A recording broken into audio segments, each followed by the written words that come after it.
ఈ రోజు నుండి దాదాపు 350 కోట్ల సంవత్సరాల క్రితం మన భూమిపై మొట్టమొదటి జీవి సముద్ర గర్భంలో ఏర్పడింది. దీనికంటే ముందు భూమిపై ఎక్కడా కూడా జీవం ఏర్పడలేదు.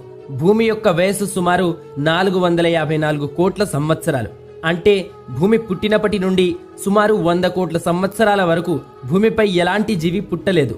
భూమి కొన్ని వందల కోట్ల సంవత్సరాలుగా అపస్మారక స్థితిలో ఉంది. అయితే అప్పటి వరకు ఆక్సిజన్ తప్ప జీవనానికి సరిపడా అన్ని వనరులు సమృద్ధిగా ఉన్నాయి.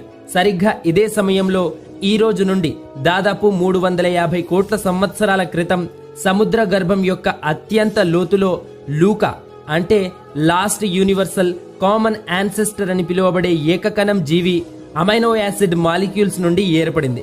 లైఫ్ కి కారణమైన ఈ అమైనో యాసిడ్ మాలిక్యూల్స్ ఈ భూమిపైకి ఎలా వచ్చాయో వీడియో చివరిలో చెబుతాను.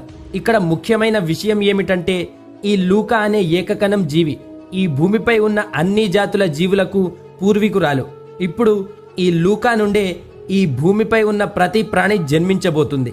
లూకా ఏర్పడిన కొన్ని వేల సంవత్సరాల తర్వాత లూకా నుండి ఆర్కియా మరియు బ్యాక్టీరియా అనే 2 రకాల ఏకకణం జీవులు పరిణామం చెందాయి.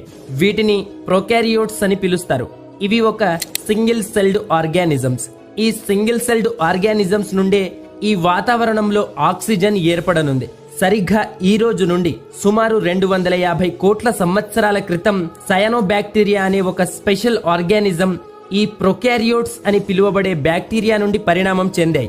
ఇవి సూర్యుడి నుండి వచ్చే కాంతి అంటే లైట్, వాటర్ మరియు వాతావరణంలో ఉండే కార్బన్ డైఆక్సైడ్ ని యూజ్ చేసుకుని ఫోటోసింథసిస్ అనే ప్రక్రియ ద్వారా తమ ఫుడ్ ని ప్రిపేర్ చేసుకుని వ్యర్థ రూపంలో ఆక్సిజన్ ని రిలీజ్ చేసేవి. అటువంటి ఈ స్పెషల్ ఆర్గానిజమ్స్ ని